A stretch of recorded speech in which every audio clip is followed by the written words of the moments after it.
Welcome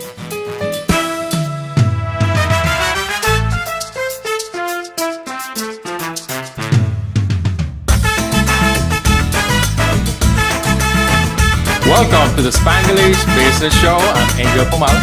And I'm Dan Vega, and our show always brings you the latest with entrepreneurs and celebrities, especially what's happening in the Hispanic community.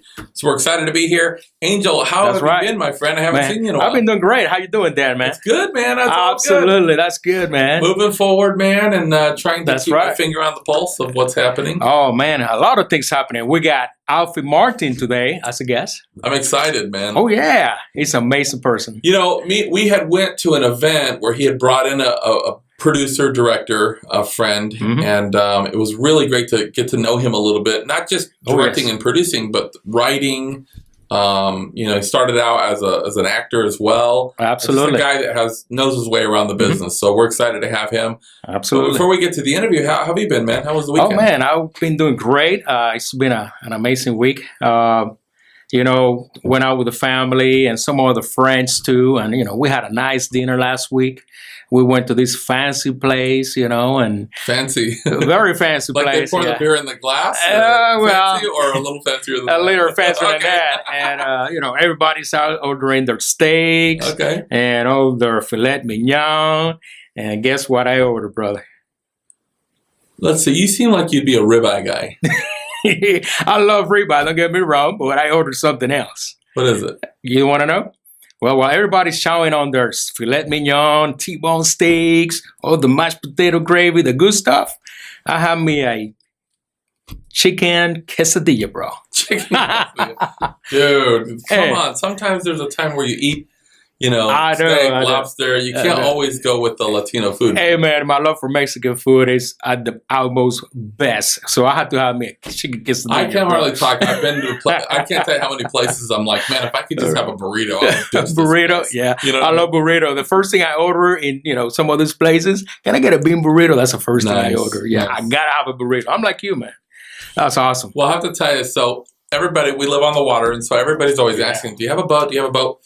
And I tell them, no, I don't have a boat. I have a boat lift, right? And I have the whole works, but I just don't have a boat. And a friend of mine would keep his boat at our house, but here's a motor, all kinds of boat problems. So we've just been we haven't really been on the water. Wow. So I broke down and I bought a boat last weekend. It's a 60-foot, no, it's not 60 foot. It's just a little 12-foot fishing boat for my son. And so all these people are saying, Dan bought a boat. Is it a yacht? Is it a 60-foot? It's like, no, it's a little 12-foot flat bottom, like a fishing boat. Nothing wrong with that. But we went out in the Gulf and nice. We were fishing, and they have these. So I knew that they had like freshwater catfish, but I didn't realize that there's actually saltwater catfish. Oh yeah. And there's a particular kind that has a very tall, like dorsal, like a fin. Yeah, very high. Yeah. Silver looking. Yeah, it's really strange. And I actually I caught one, pretty good sized one. I was taking it off the hook, and it flapped around, and that dorsal went right on the top of my foot, man. And I'm telling you, I hope you had some good shoes on. Well, I had flip-flops on. Flip-flops? So it got me real good. You got to have some Crocs at least, man. Man, the Crocs are... they got little holes, but at least you got better chance of not getting a spike I can't do Crocs. But anyway, so I've been limping around a little bit. It's been painful, but my son is so addicted now to fishing, which I love. Ooh, nice. And he's like, Dad, can we go fishing? So we've had this terrible weather the last few days. We're having rain, and he's like, oh yeah, Dad, is it good enough? I'm like, just because it stopped raining for a minute, it doesn't mean it's like, Dad, let's go right now. He's like, Dad, I got a cooler ready. Yeah. I got some drinks. I got a soda. Well, and I have to say, he does play his share of video games or whatever, but overall, he's kind of an outside kid. And I'd rather have a son that grows up fishing and playing ball and being outside than a lot of these kids today that are just indoors the whole time doing the with thing. The phone with their thumbs. It's unbelievable. I cannot do that. So it's good. It's good. I've been trying to acclimate of how to trolling motors and all that stuff. It's a new world. Yeah, it's going to be a captain very soon. Yeah, he's going to, Dad, where's my hat? Plan, Captain Dan. Dad, where's my hat at? It's going to be my second go-to if this doesn't work out. We live right next to the water, so, there's water time every day. Yeah. And I love the water, so, Well, I'm excited about our interview today. This guy has been in the industry forever. And although he's more in the entertainment field, directing, producing, writing, he's still an entrepreneur. And that's, business is ultimately business. And whether we're in, selling a product or a service, or even in the world of arts and entertainment, there's still a business to run. We still have to manage people. That's right. We still have to think about profit, things like that.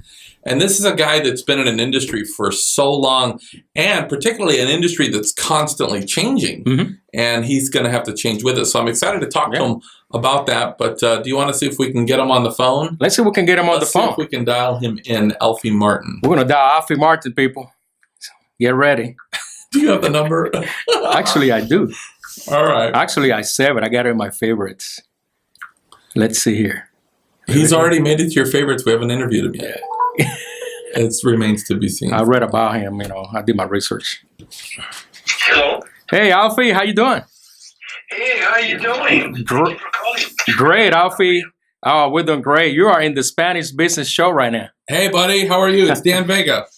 Hey, hi, Dan. How you doing? How everyone? Man, I'm doing really well. And I just want to say, first of all, it was a real privilege and honor to go to your event last Friday. Last Friday. And we had an amazing time. And it was really great to meet Gabriella and get to know her a little bit. And we appreciate you doing that for your community and really putting some attention to the area and getting the word out. So that was first class, my man.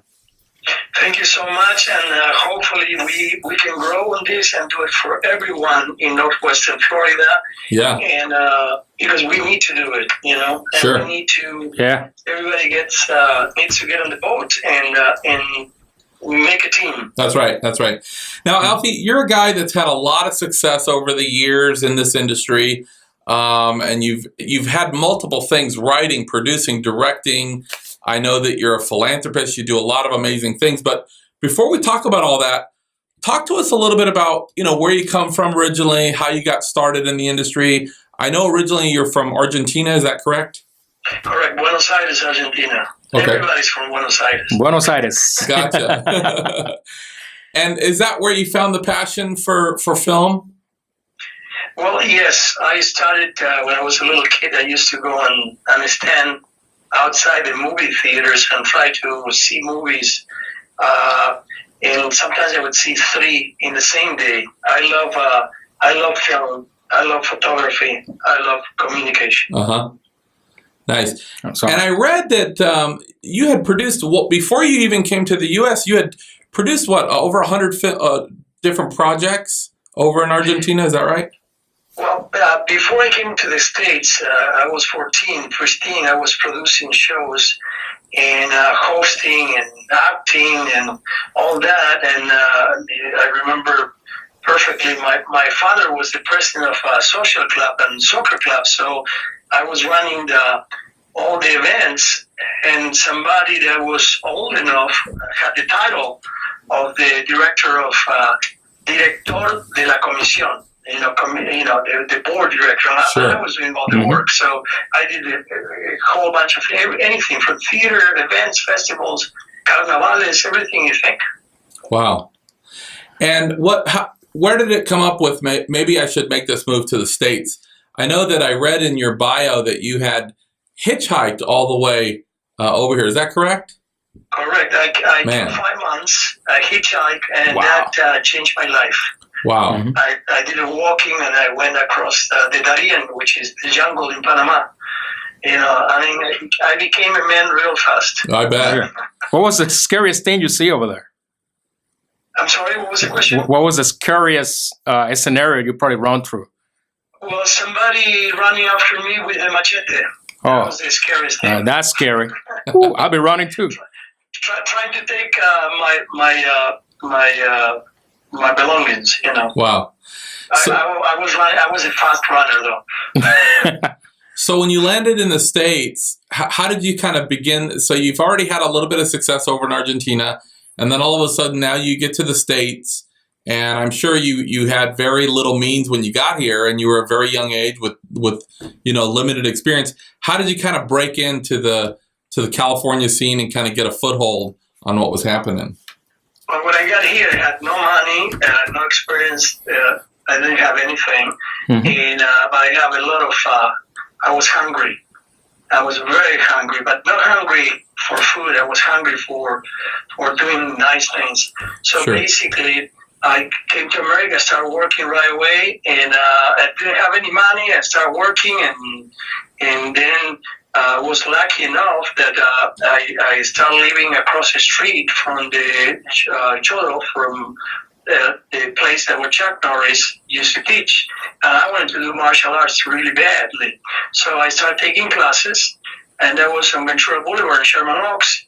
And to make a story short, a couple of years later, the first Kung Fu movie arrived, and then the karate and martial arts and that business started in the United States, and I was all my way on being a black belt, which I eventually achieved the level. But then I started working in action films and choreographing and falling and burning, and then I realized that I had to take classes. Yeah, sure. Well, and we've all read those stories going around about Chuck Norris and those comical scenarios. But I have to ask you, as somebody with firsthand knowledge, is he as bad as everybody says he is? Is he that tough? Yes. He would beat Bruce Lee. So he's the what? Yes. Wow. I heard that too. Actually, let me give you a story. He's very good. All the black belts that he had, they were all top performers and teachers and fighters that became. They went to train with him because he beat all of them. He was a national champion, and he was the captain of the U.S. team for 5 years undefeated. Wow. That's a big accomplishment. Yes. So that, like you mentioned, led into doing some double work, stunt work. And then I guess you really got the bug to say, man, I got to go all in, not just with acting, but writing, producing, directing. Yes, and then see when you start doing all those beautiful things, you realize that you have to. I had to learn the business really. Sure. I said, I'm good at what I'm doing. I was a black belt already. I was doing great work, but I said I want to learn to act, and which was my passion. Then I became an actor, and then I learned directing and producing and writing and everything else. I took classes right and left from the best, so I could learn something. Sure. You gotta learn from the best, and doesn't mean you're gonna be as good as them, but you can keep adding knowledge to your career until you really realize that you have more experience. So you've over your career, over the years of your career, which is a quite long one. I know that you've won many awards, television, film.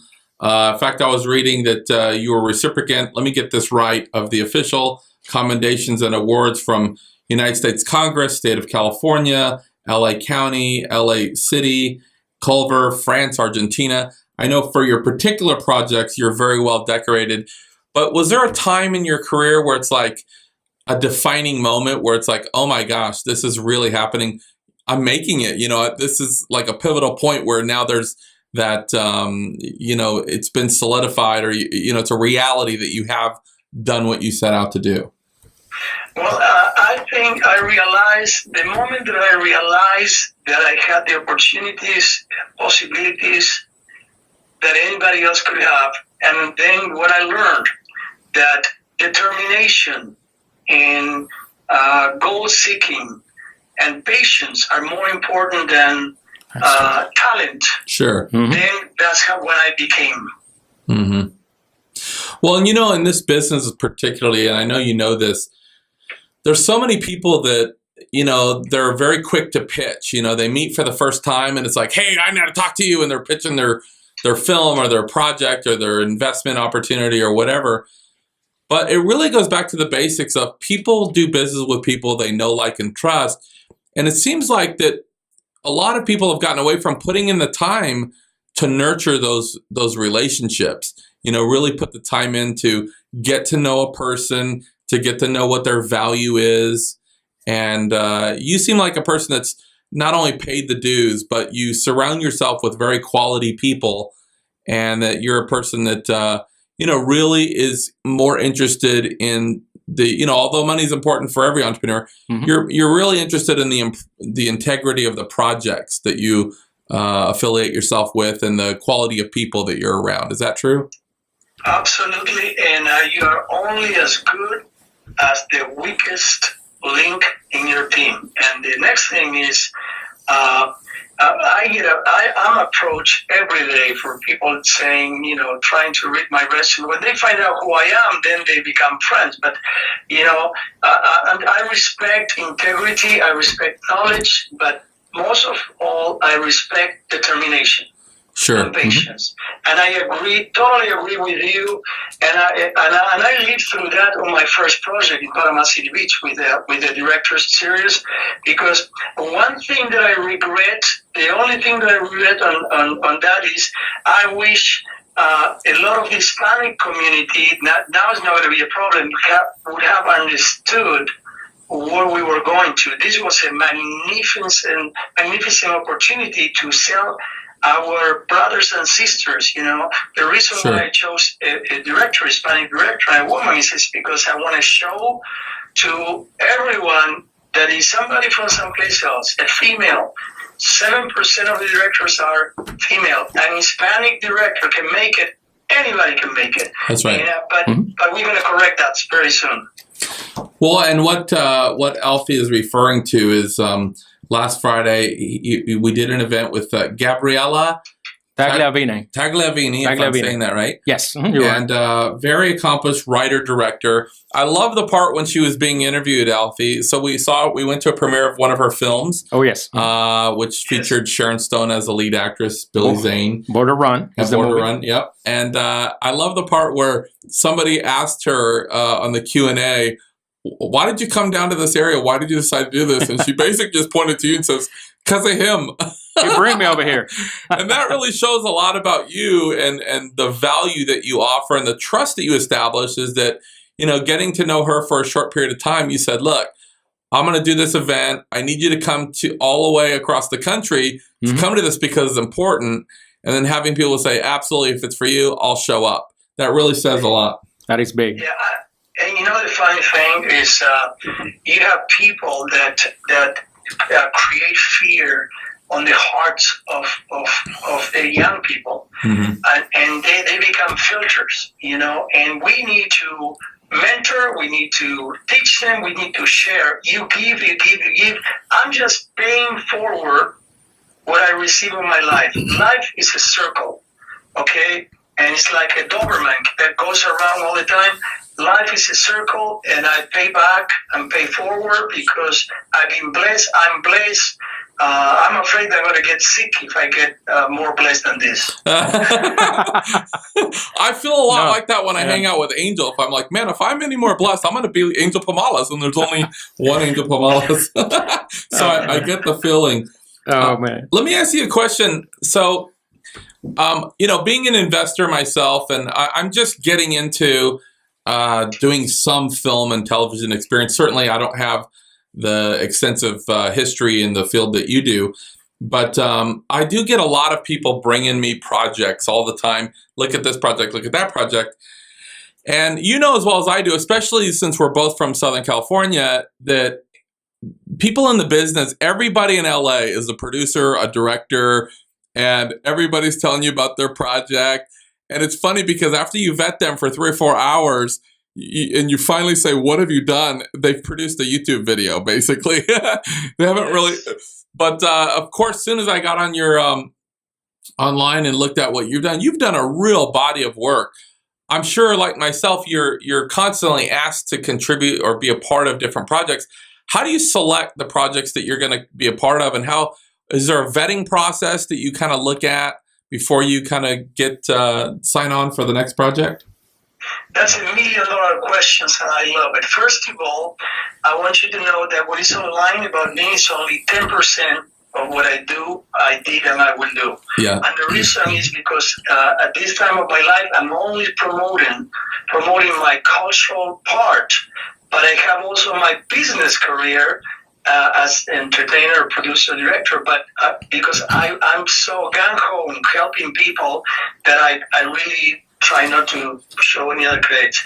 Answering the question, first of all, a lot of people get in touch with me. Actually, 2 people already contacted Gabriela and sat down with me, and because Gabriela says, yeah, I talked to Alfie, not because I'm the best or I know, it's because she can trust me and I know the business. Sure. How do you choose a project? Very simple. Somebody approaches you, somebody approaches me and said, I have this idea. Then what I need to identify if that's a wish or it's a wannabe or somebody that is really determined to do it. Once that's done, basically I look from their point of view. Let's play this game. You are an investor, you have a hedge fund, you call Alfie because the portero, the guy that works in the hotel said, talk to Alfie, he's a nice guy. I sit down with you and then I said, okay, Dan, what's your dream? What's in your closet? Okay, because everybody has a dream in a closet. Right. They're afraid to open the doors.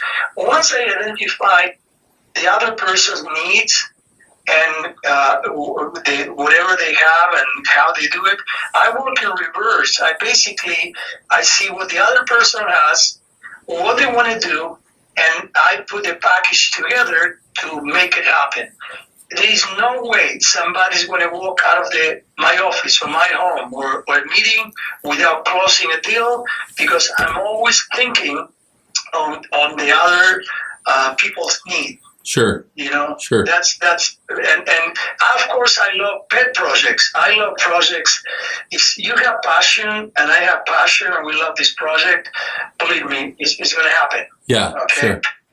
Yeah, and as an investor, I know that I've made some mistakes in the past where somebody brings me this great idea and I'm very emotional about it. I'm emotionally compromised. I want the project to be what I'm being sold on, and I've bought into the idea of the project, and really I learned the hard way that an idea is only as good as the entrepreneur behind the project and their ability to execute.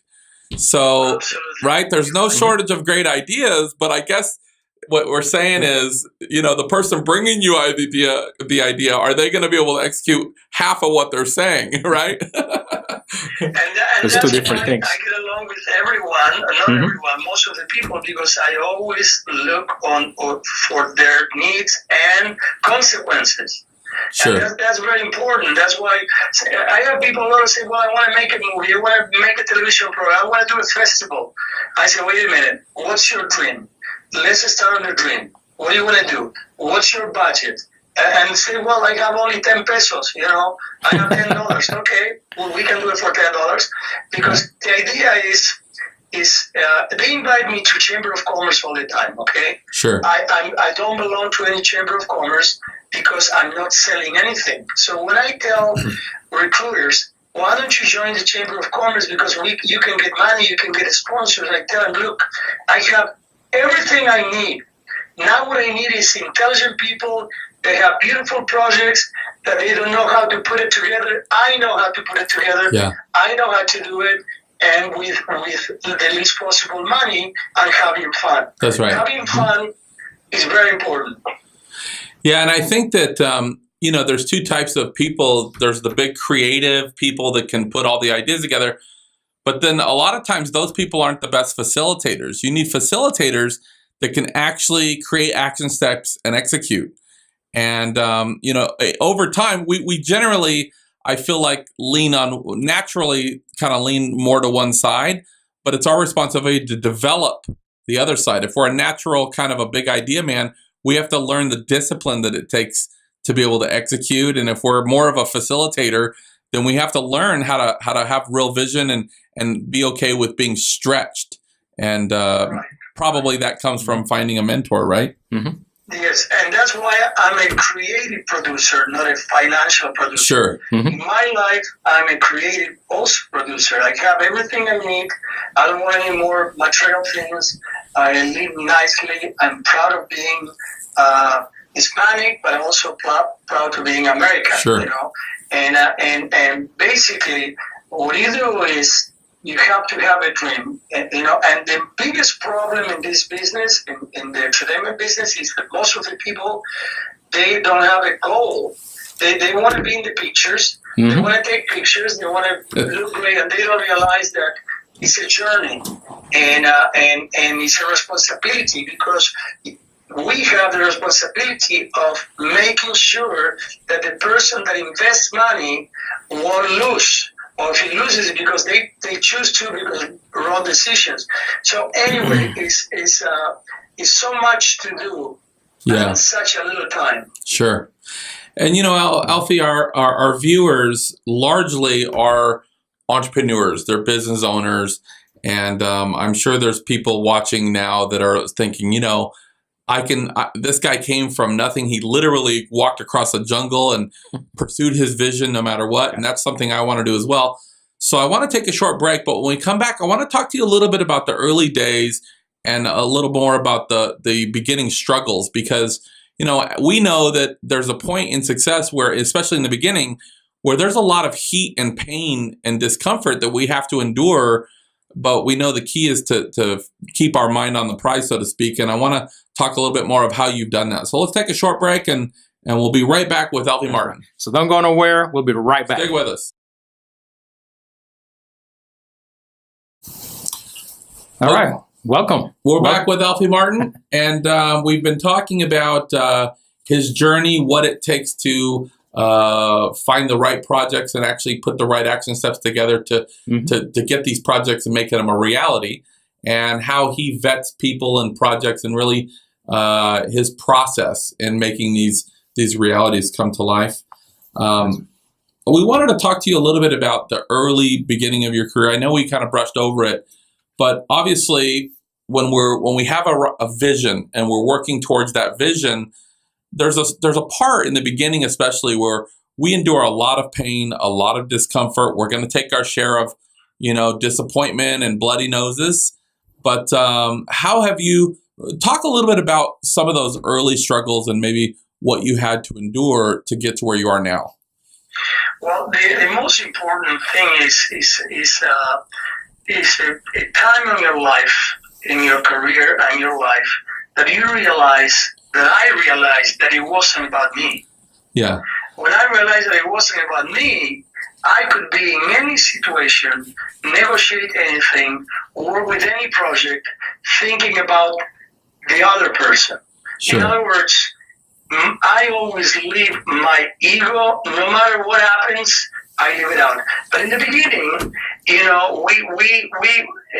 we try to prove that we are good, we try to accomplish, and we try to show off or whatever it is. And then one day you get up in the morning or you go to bed at night and realize that it's not about me. Sure. It's about what the other person is reading. It's a paradigm.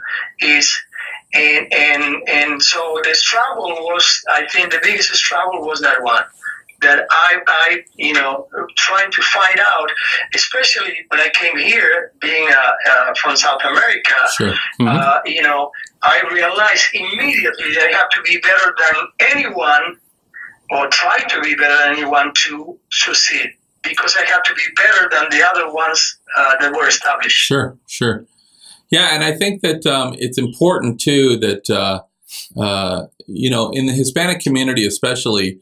I've mentored some different Hispanic groups and Latinos, and it's funny because, and I don't know if you'll agree with this statement, but it seems like largely in the Hispanic community, they're still focused on hard work, labor, like a labor job.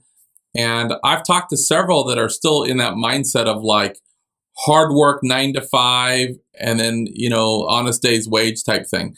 And obviously, we need those attributes, hard work, honesty, things like that. But there's almost a belief system with some of them that's saying, I'm not sure if I'll ever be able to do it. Who's going to give somebody a chance like me? And to your point, you're saying that coming over here from South America, you might have had a strike against you. It might have been harder to come to a foreign country, very little resources, and kind of fight your way against everybody else. But you were able to do it. Have you experienced some of that as well in the Hispanic community? Yes, constantly. And you know, you live in Los Angeles. Sure. I live in Los Angeles and move here, although I go back. It's always about who hates us and why we can't accomplish this. Because the reality is we are our worst enemies. We need to realize that people, no matter how bad the other people could be, if they see somebody that has determination, that has the passion, that has good faith, want to work, you know, but we play the victim too much. That's right. Why I love what I do. I'm a keynote speaker because I can motivate these people and say, look, don't tell me about being homeless. I was homeless for 5 months. I lived in the jungle for 1 month. I didn't have one penny. And I cried many nights. Then, trust me, many nights. And then one day I said, do I go back to mommy or I keep moving forward to the United States? So, hey, Alfie, in hindsight, do you feel like a particular failure play a part in the success you're enjoying today? Yeah, and during all those things, do you think that set up a lot of who you are today? Yeah, I'm going to tell you. I'm going to tell you a particular failure that marked my life. Okay. I did my test for black belt 4 times. Okay. 4 times. I failed 3. The first time I failed because, if I can tell you, when I finished the test was good. Instead of sitting down, I just lay down. They disqualified me. The second one, I'm sorry, it wasn't 4 times, 3 times. The second one, I froze in the middle of a kata, a form that I had done 10,000 times. I froze. It went out of my mind. And the third time, I went through with flying colors because I knew all of them. I was competing, so I knew it. But, you know, that was really me. That hit my ego. You don't know, but I made it. Yeah, what did Edison say that he figured out 99 ways not to make a light bulb? Yes. Right? Yes. Yeah. Well, take shortcuts. That's right. Yes. Yeah, put the work in, right? No shortcuts. Right. No shortcuts. I wanted to ask you a little bit about your industry. You know, as entrepreneurs in general, we're living in certain industries that constantly change. You know, the technology advancement, we see the age of social media, everything is so instant and so transparent. How has technology affected your field, and what have you done, honestly, to kind of stay relevant in the field? Well, first of all, you have to understand that it's not about you. It's not about me. I'm just a little piece of the game. And keep learning. I keep learning. You know, most of the people that are over a certain age, they don't even know how to use the email right. They don't bother doing special effects and interviews and dealing with young people. I learned to be with young people and see what are the problems they have and what are their failures. And when I look at them, their failures are the same that were my failures. It's short span, now shorter. But basically, with technology, you have to be up to date and you have to be around the best. Sure. Around the best. Yeah. I'm always around people that are better than me. Well, and Alfie, you've mentioned a couple of times about, you know, putting away your ego and that it's not about you and that you have to constantly be open to learning. And I've seen that about you. You know, you're a guy that is truly, both of us know firsthand, especially in California, ego is such a deal killer. You get a bunch of ego guys in a room, nothing gets done. And I've been around you enough to know that you're truly a guy that it doesn't have that pride. He doesn't have that ego, even though you've had a lot of accomplishment. And you're also very open to learning. You know, I know me personally, I have a 9-year-old son. I never know where I'm going to get the next lesson from. He probably teaches me as much as I teach him. And I think that's very conducive for growth, that you have to stay open. And despite most people that have a lot of accomplishment, especially in the field that you have, you know, they kind of stop the learning process. You can't teach them anything anymore. And that's where I think things kind of derail, don't you think? Absolutely. That's why I tell everyone that talks to me and we're doing business or projects, I say, please talk to me like un niño, talk to me like a little child. Yeah. Okay, because I talk to people like they were children. Explain it to me in 5 different ways until you know that I understood. I'm not afraid of failure. That's why I go for success. I need to learn every day, every minute, and I want to be with the best, and I learn, and that's why you're talking about ego. If you have the program, do you still have the program for Last Friday? I do. I have it right in front of me. Yep. Yes, we do. And I'm going to give you a specific example. The question that everybody asks me is, why don't you have a picture on that program? I noticed that too, Alfie. Yeah, we have your bio here. Yeah. I noticed that too. Yeah, because I had to choose between putting my picture so everybody sees this, or maybe put 2 or 3 more phrases that perhaps will help people to understand the road to success. And I chose that. I don't care about my picture. If you know me, you know me. And if you don't know me, don't worry, you will. I love it. Yeah. Hey, well, Alfie, I love that humility. Yeah. Hey, Alfie, real quick, most of us, regardless of what field we're in, start out as fans of somebody else's work. Who were some of your inspirations that prompted you to start your journey? Okay. As an actor, you're going to laugh. Charles Bronson. Love it. Wow. and the best of all times, I think, maybe, Marlon Brando. Marlon Brando. Oh, I like Marlon Brando. He's got amazing movies. Well, I just recently, of course, I'm a diehard fan of both of those actors, and I've seen On the Waterfront and many other Brando films many times. But I just watched a film a couple of weeks back called One-Eyed Jack. Did you ever see that with Brando? Yes, of course. Such a great movie. Marlon Brando. But my father had a chance. My father had a chance to meet Charles Bronson, and that's another guy with a lot of integrity. He actually, they say, used to actually take his wife. Part of his contract that they would take his wife and the horses and the children, everybody on set, or he wouldn't do the movie unless they would come. Very family oriented. And he was married to the ex-wife of David McCallum. Yeah. Oh wow. So, yes, the Robert Baum, one of them. But anyway, yes, I love those guys. And Brando was I got to meet both of them. Wow. And believe me, I was another guy. The humblest guy was Steve McQueen. Steve McQueen, wow. Yeah. Steve McQueen. I mean, he was. I can tell you another day. I tell you some stories about that because we used to work out together in the studio. So. Wow, that's amazing. Well, let's take another short break, get a word from our sponsors. We'll be right back, Alfie. Stay with us, my man. More with Alfie Martin in a minute. And we'll be right back. Thank you. All right, welcome back to the Spanglish Business Show. Angel Pomales and... I think I'm Dan Vega. We're here with Alfie Martin, writer, producer, director, philanthropist, and all-around good guy. I mean, this is a person that really is about amazing guy. Making an impact, right? That's right. And being others-focused. I mean, this is a guy that most people that are very successful, and I'm not just talking about rich people, because I think that there's a difference between just a rich person and a very successful person. But when you talk about very successful people and people that have made it in their field, they are, obviously everybody needs a certain amount of money, and that's one thing. But that's right. Most of the time, they're very others focused, and their real goal is usually their faith and their family, and really to make an impact with others. And this is a guy that has done that with so many people. And after talking to him, we can definitely see why.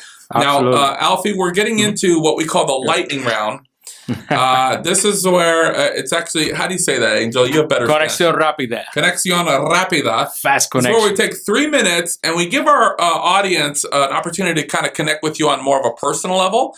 So we're going to have a little bit of fun, and we're going to fire these questions pretty quickly at you. Are you ready? Here we go. Okay. Okay, here I go. I think he's doing a shot with us. He's doing a shot with us? Angel literally poured me a shot of tequila while we're sitting here, and hopefully... I feel kind of warm now. Yes. Okay, so what is the first question? Okay, here we go. All right, you ready? Okay, if you were in business you are in now, what career path will you pursue? Real estate. Real estate. Okay. All right. Do you do anything in real estate now, or? I did. I used to buy houses and keep them, so fix them. So now I have enough. I don't want any more. All right.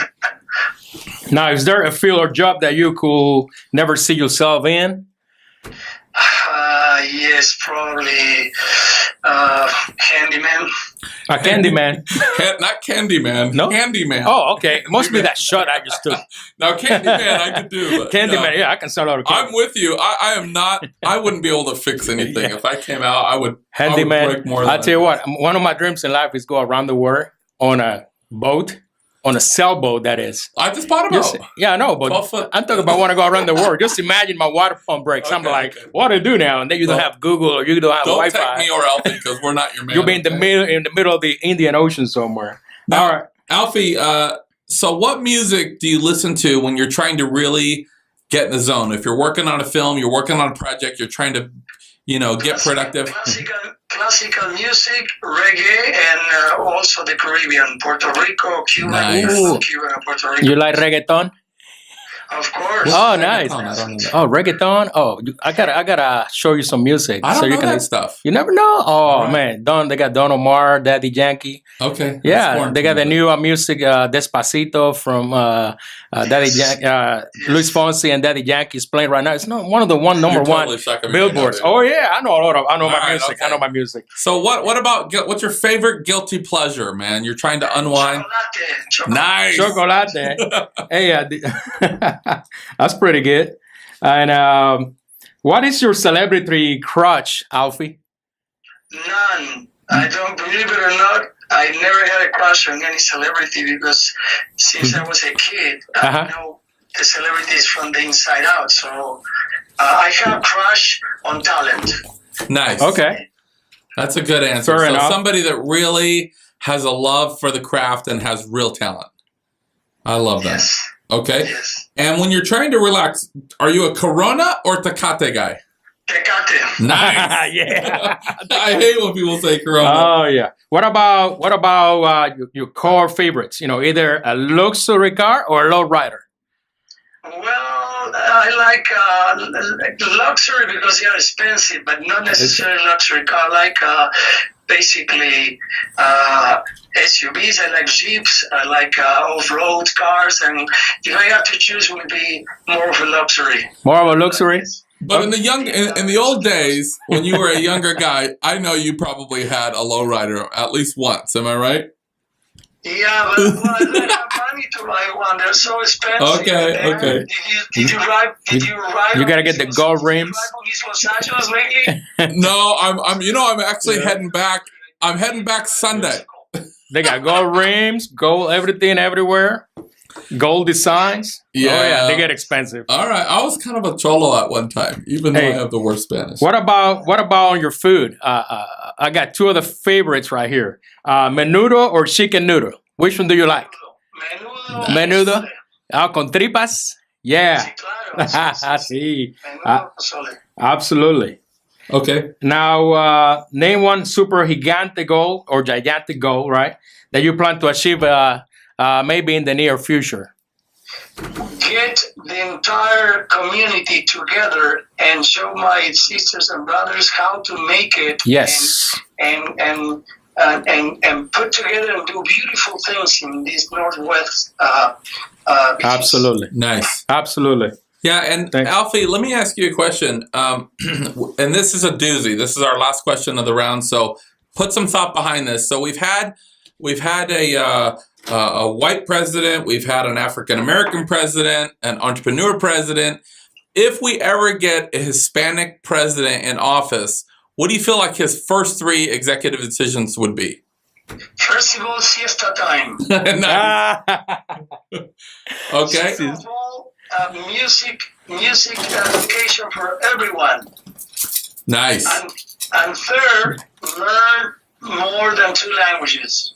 well. Nice. Yeah, that is I like a very that. good one, especially where we live now. And, you know, I was in downtown Los Angeles recently, and there was a Japanese man that was speaking perfect Spanish, but he didn't speak English. He spoke Japanese, and he spoke perfect Spanish. And, of course, he put me to shame. I have that's trouble with funny. English, but I think it's so important. You know what I'll do if I was a president?